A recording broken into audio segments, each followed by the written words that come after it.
Progetto Vo fase 3. Nel corso del punto stampa quotidiano del governatore Zaia, il virologo professor Crisanti ha annunciato il nuovo studio che partirà con tutta probabilità il 25 aprile e che ha una grande ambizione: capire cosa succede quando il virus si trasmette da una persona all'altra. L'obiettivo è di dare risposta a tutta una serie di domande che ancora non hanno trovato risposta, in modo particolare il ruolo degli anticorpi nella protezione, il ruolo delle mutazioni del virus nel determinare la virulenza e la genetica umana nel determinare se una persona si ammala in una forma grave o in una forma lieve.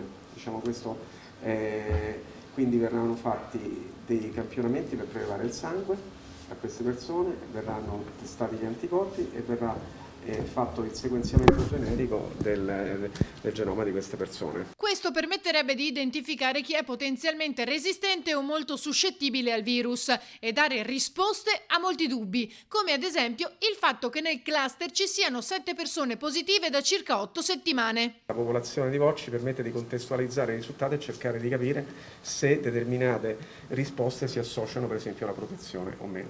Ci permette di capire se determinate persone perché si sono ammalate o altre perché non si sono ammalate. Noi abbiamo nuclei familiari in cui ci stanno 3 persone ammalate e una che non era ammalata.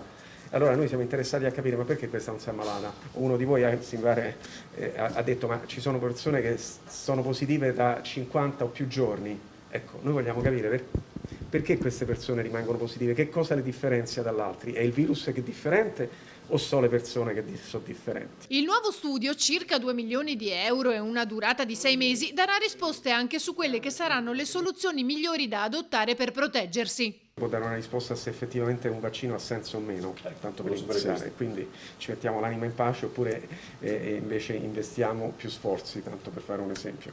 Oppure questo studio ci può dire di guardare a particolari geni in una persona per vedere se questa persona è più predisposta a sviluppare una malattia grave piuttosto che un'altra, quindi chiaramente può entrare in un percorso terapeutico completamente diverso. Fondamentale la collaborazione dei cittadini. Alla popolazione di Vo va il mio ringraziamento e anche al sindaco perché hanno capito l'importanza sociale di questa cosa. Allora in questo momento stanno dando qualcosa di fatto all'Italia.